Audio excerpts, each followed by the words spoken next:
I will open the question and answer session now. Martin is already raising his hand. We can start now, perhaps. Martin, I hope you don't mind to stay longer, everyone, because we started a bit late. And inputs and comments for our PhD student is very important for them to shaping the research. So yeah, Martin, you can start now. Thank you, Rani. This is obviously a really interesting project as part of a very interesting larger project as well. Congratulations, Tim, on all that's going on there. You mentioned one of the sites that you highlighted, you described it as spiritual Disneyland. And I'm intrigued by what you mean by that. And I wonder if you care to reflect on what that kind of portrait and positioning might mean in terms of your own research, should you have that opportunity to visit the site. You know, you're talking about it as being a place to visit. You know, just to reflect on that methodologically, what it might mean if you start to think of that place with that particular lens, perhaps preconception.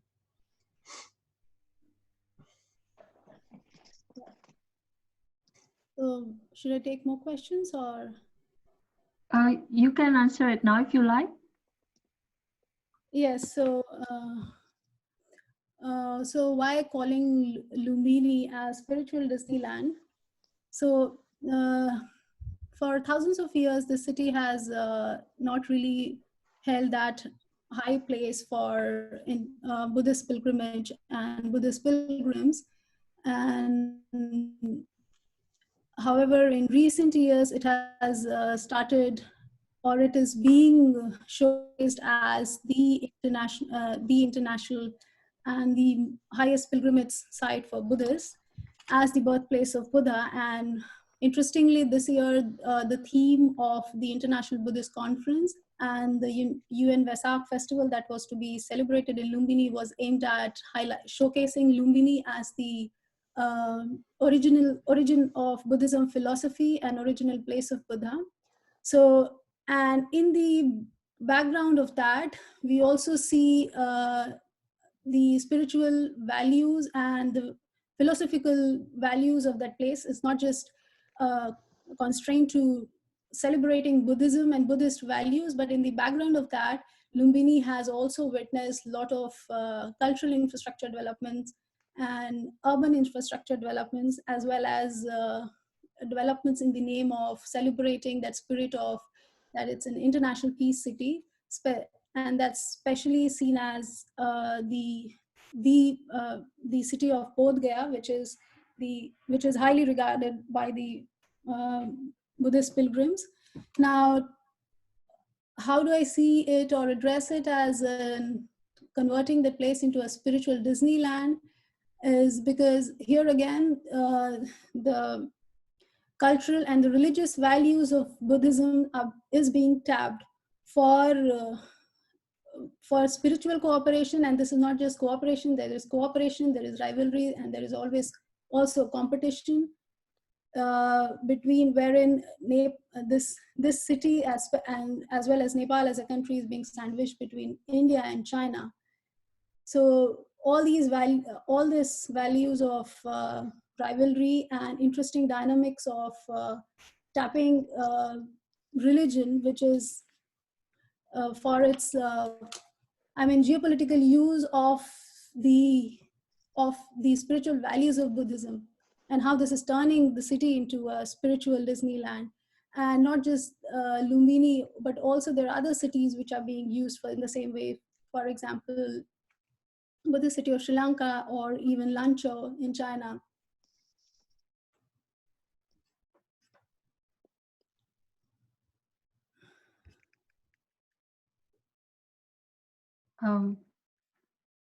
Rani? Yeah, so, and how would I approach, or how would I visit, if I get a chance to, so looking at the cultural infrastructure and the building up, and even after I was looking forward to attend the Vaishak festival this month, and wherein the different parties which was to be attended by like more than 22 countries, even partners which are not really happy with the initiative, like India and Japan.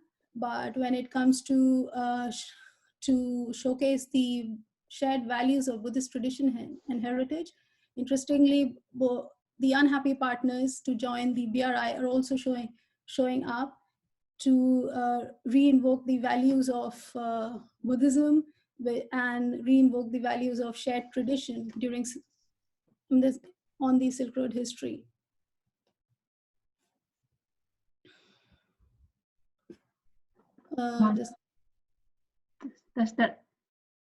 Does the explanation answer your question, Martin, or do you want to go further? Okay, I think that's okay. Greg, you're next. Yeah, thanks for that interesting presentation. When one looks at cultural diplomacy and such with regard to other religions, it's really hard to bring Shiites and Sunni Muslims together, sometimes even Protestants and Catholics within Christianity. And we have in Buddhism a major division between Mahayana Buddhism and Theravada Buddhism. And your sites are mainly, firmly in the Mahayana tradition. And I'm wondering, are there any problems that are being encountered in terms of, this construction of Buddhist heritage that the BRI initiative is pushing in this regard, in terms of the different interpretations of Buddhism, with regard to the role of bodhisattvas and such, that you get in Mahayana and Theravada Buddhism that are making more problematic this construction of a unitary network and outlook? Thanks. Well, thank you for your question. So do I understand you're asking about future of the religion here, future of Buddhism, or how different sects of Buddhist, do they have an object with this kind of development? Is that what?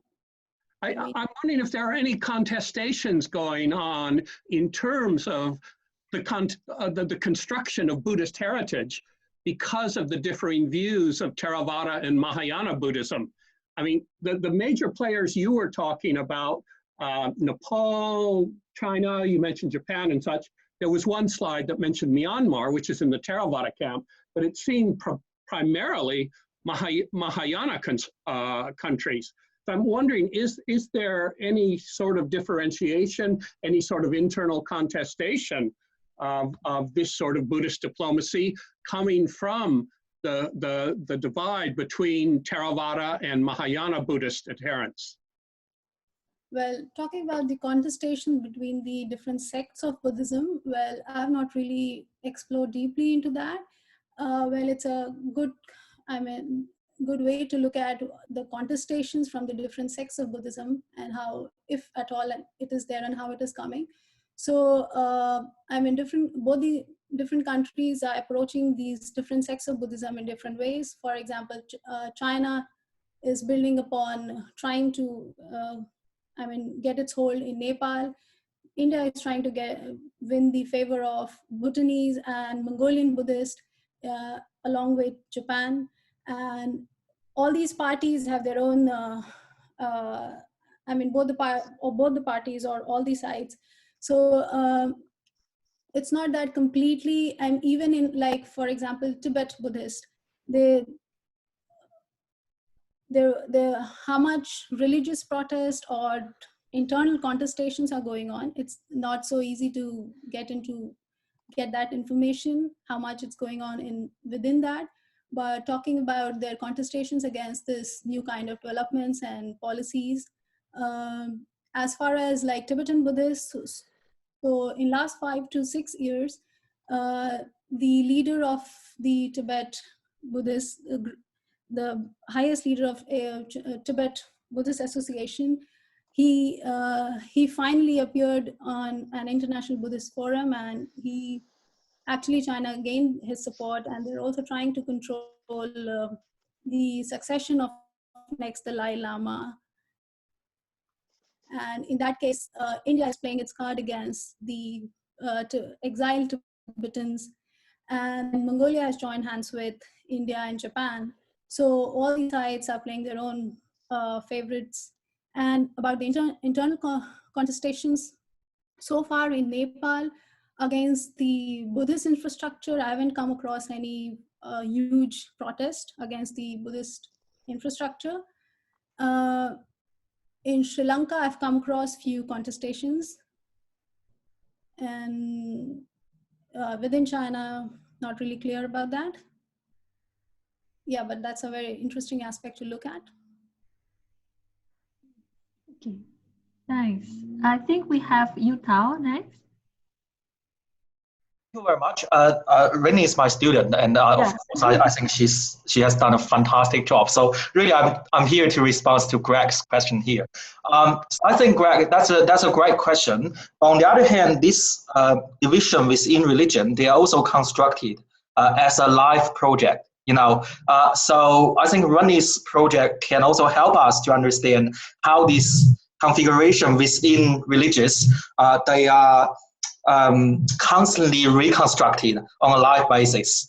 For example, I think you're absolutely right saying that Catholicism and Protestantism, there might be conflicts between them, and indeed there were quite a lot of wars during the history. But then when they're facing other issues, when they are trying to serve other purpose, there is this notion of, forgive my pronunciation, Catholicity.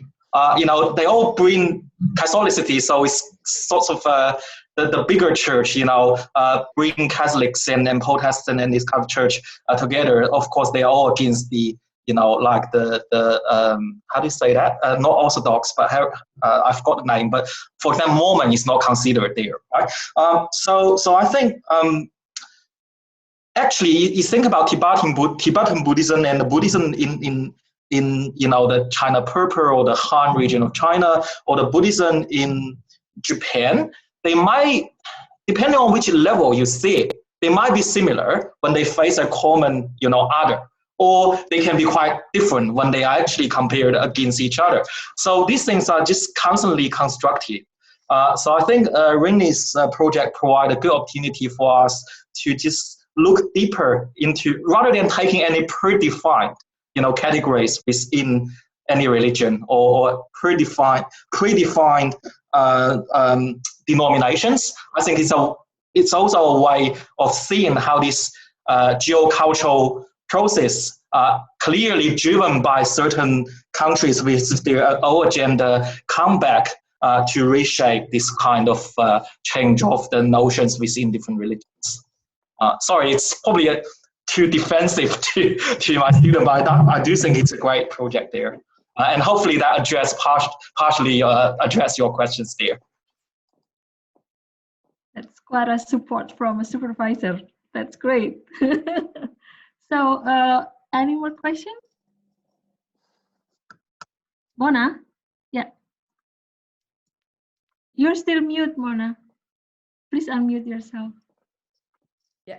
Yeah. Hi, Rani. Thanks. That was really great. A really interesting project and really good presentation. So I was just thinking, and I'm thinking of the Buddhist populations, let's say even in India, and a lot of the Buddhist populations are on the peripheries of the nation, right? So I was also wondering if you're going to consider Buddhist diplomacy as a way of controlling the borderlands, both in the Chinese context and also in the Indian context.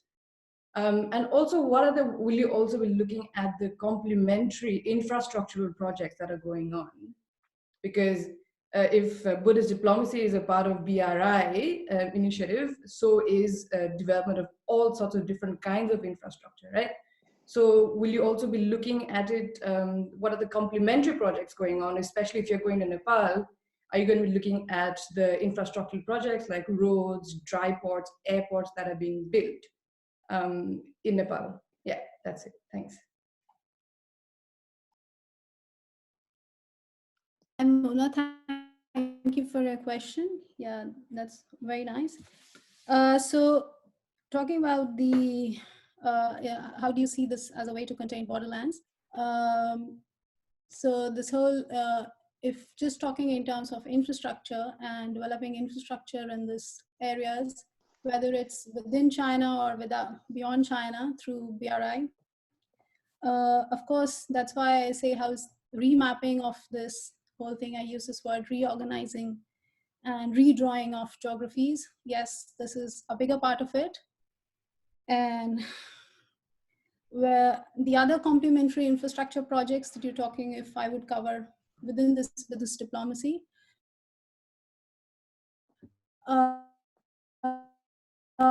So I think there's enough of work on the geopolitics and geoeconomics and the other economic corridors of PRI. I would specifically, Buddhism is being tapped, and within that how the geocultural infrastructure of using the values of Buddhism being inserted into a Buddhist context. I will look at that. And so apart from that, I'm in the different infrastructure projects. No, not really. Mostly those, so use of this Buddhist diplomacy is also not new. It has been there even before BRI by both the parties, both the countries and many other countries. Specifically in the wake of BRI, how it is being used to garner support for the visions that are laid in BRI just to smoothen out the whole process, and how the values of peace and harmony can be used to do the to tap on the geopolitical values of this. So I would be mostly looking at those processes. For example, the cultural emerging cultural infrastructure, and the new forms of collaboration on these meetings in terms of celebrating festivals or organizing peace conferences, and both in especially within China or beyond China, especially in Lumbini, which is being so showcased as an international peace city.